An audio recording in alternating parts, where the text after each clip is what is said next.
Hi, my name is Dave Haskett, known as Callahan for Life, on the SmokingMeatForums.com website, and also on the BackyardBarbecue.com website. Give a shout out to all my friends on there for all the help they've done and all the help they give everybody that starts out in this barbecue endeavors. Today we're going to do a 3-meat cook-off here. We're going to have, starting out, I'm going to do a smoked meatloaf.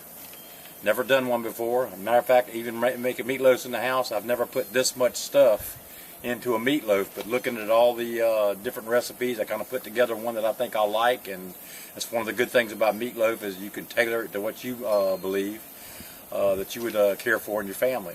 My son will be helping me. He's on the camera right now. We'll catch him in view in a little while as we're doing some cooking.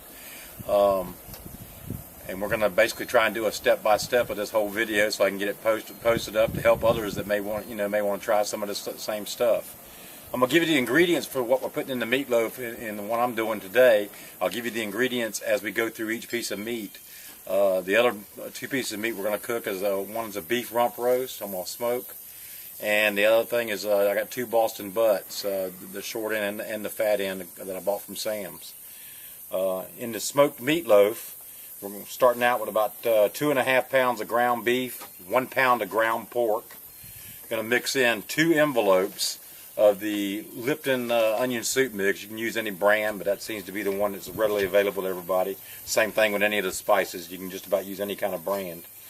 We're going to add 2 large eggs scrambled, help hold things together. Some Progresso breadcrumbs, a 1/4 cup of the Dale seasoning right here. We've got some Worcestershire sauce. We're going to add a 1/4 cup of that for some liquid in there also. We're going to add I don't think I have it here because we're out in the sun, but I'm going to add a cup of shredded Kraft cheddar cheese to the hamburger mix also.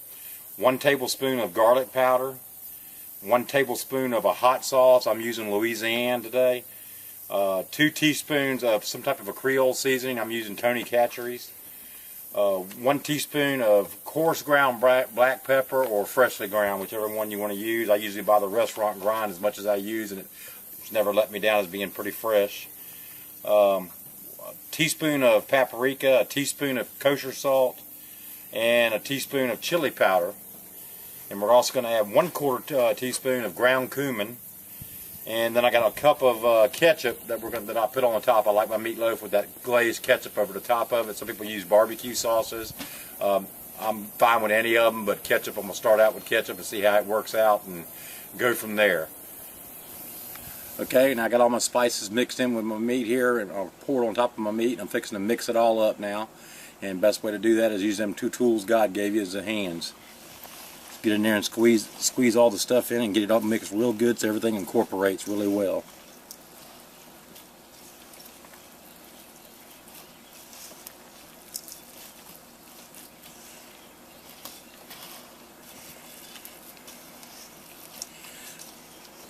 Alright, we're going to cut away for a second while I finish this, and then we'll come back with you and get done so we don't have a lot of tape going. It'll be easier for you to watch, I believe. Okay, back with you. We got my meatloaf all mixed up. All the meat's incorporated really well.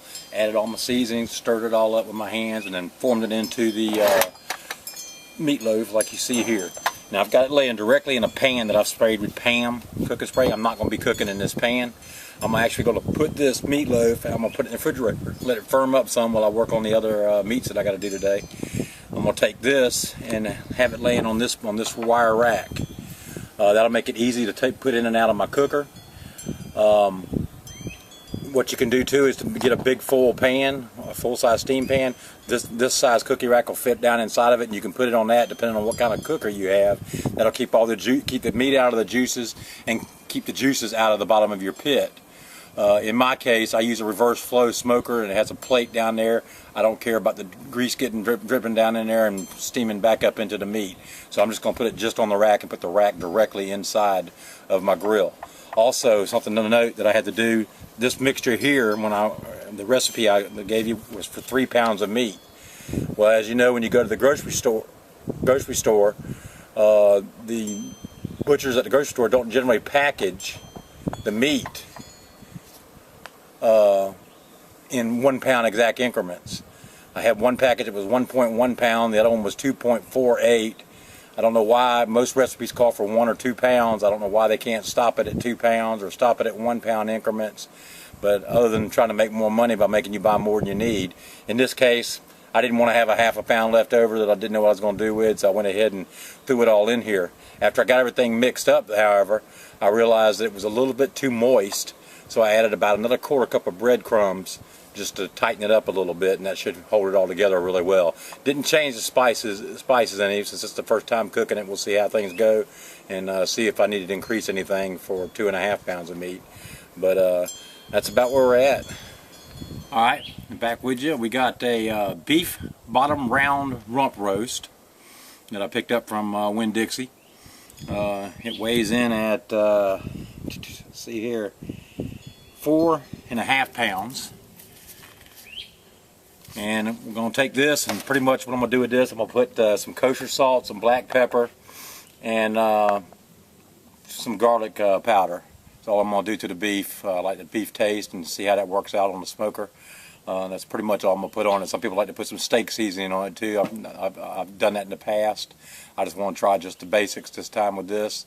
Like I said, this is my new Lang smoker that I'll be cooking on, and haven't cooked that much on reverse flow, so I'm trying to keep it as simple as possible as I do this. It's going to be probably the biggest cooking that I've done on it. The only thing I've done in the past so far is ribs.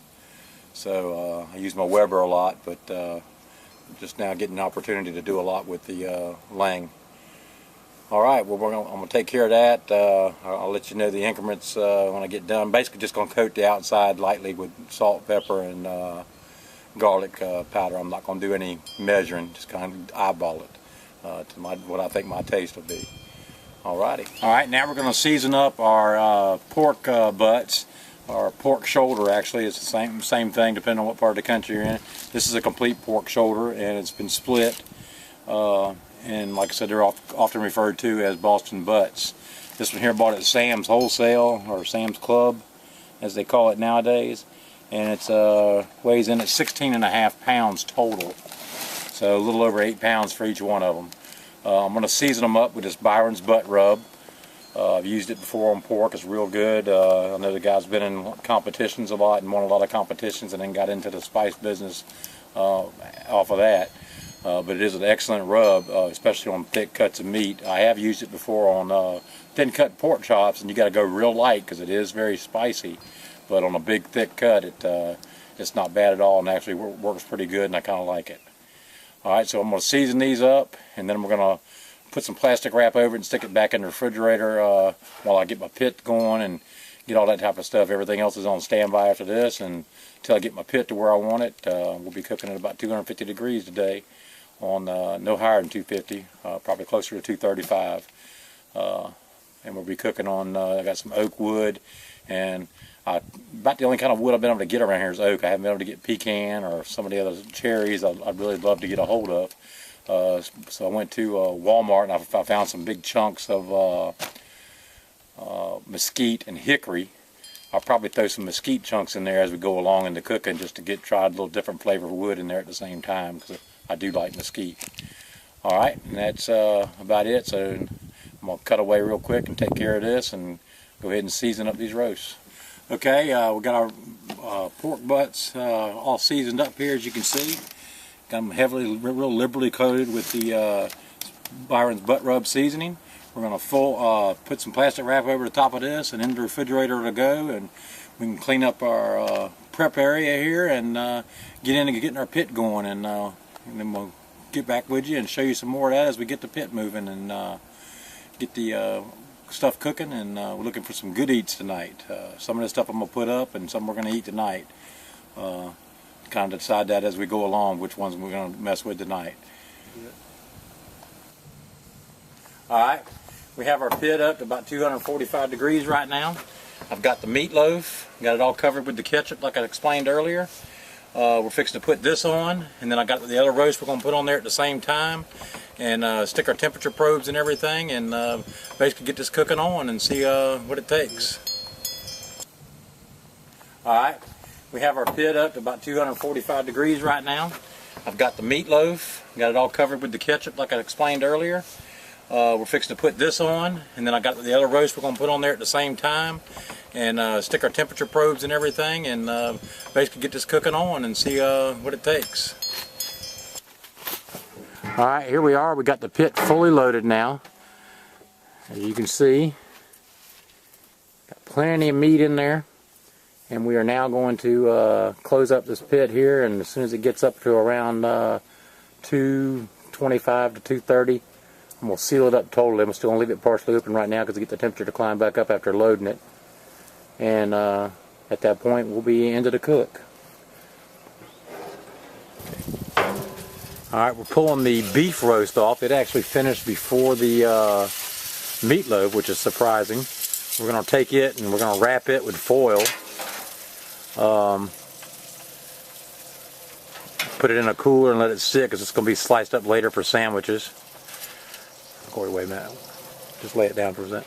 We're going to, like I said, wrap it up, put it in a cooler for a while, wrap it up with some towels, and after that, it'll kind of tenderize a little bit more, and actually it'll actually cook a little longer. We pulled it off. It was 151 degrees. I was going to pull it off at about 146, 147.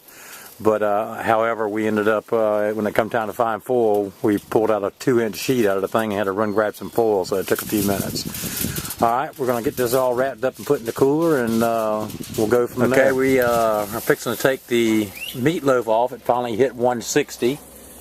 As you can see, I hope it comes out on the camera. 160 on that. We're going to go ahead and pull that off. And then we'll put some foil over it and let it sit for about 10 minutes or so and let it kind of, all the juices settle out in it and everything. Just let that hang over the side, Corey, without touching the ground. Here you go. Son's got his little pink piggy grabbers on there to put it inside the, keep his hands from getting burnt. I'm just going to set the tray straight down in here. And as you see, it looks good, and we'll get another shot of it once we cut it in a little bit. But it turned out real good, and that real nice in my opinion. We'll see what it tastes like here in just a little bit, because that's tonight's supper. The roast that we did earlier is going to be for some sandwiches. We probably won't cut it till tomorrow, and I'll get some pictures of that to put with this whole thing. And of course our pulled pork that we're going to pull later on.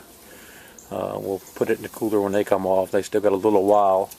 They're sitting at about 162 degrees. So back with you shortly. And here's the money shot of the meatloaf. This is the pork shoulder, fixing to shred it. This is the pork shoulder after being shredded up. Still has a finishing sauce that needs to go on. This is the rump roast after we took it out of the cooler and we refrigerated it overnight. We're getting ready to slice it up. This is the beef after being sliced. It's very tender with a very nice smoke ring.